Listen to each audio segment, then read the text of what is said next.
కాబట్టి ఇన్ని రకాలైనటువంటి ఆ యొక్క దోషములు మనలో పనిచేస్తూ ఉన్నాయి. వాటిని మనం ఏం చేయాలా?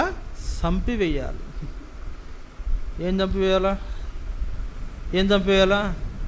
మనలో ఉన్న చెడును చంపాలి, మనలో ఉన్న పాపాన్ని చంపాలి, మనలో ఉన్న అపవిత్రతను చంపాలి, మనలో ఉన్న జారత్వాన్ని చంపాలి, మనలో ఉన్న కామదురతను చంపాలి, మనలో ఉన్న దురాశను చంపాలి, మనలో ఉన్న విగ్రహారాధన చంపాలి.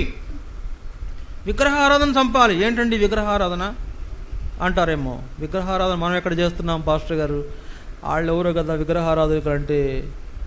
మనకంటే పెద్ద విగ్రహారాధికులు ఎవరు లేరు. మనం చేసేటువంటి విగ్రహారాధన కంటే మించిన విగ్రహారాధన ఎక్కడ కనపడతలా.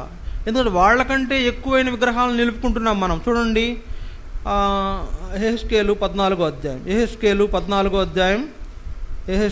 14వ అధ్యాయం 3వ వచనం చూడండి.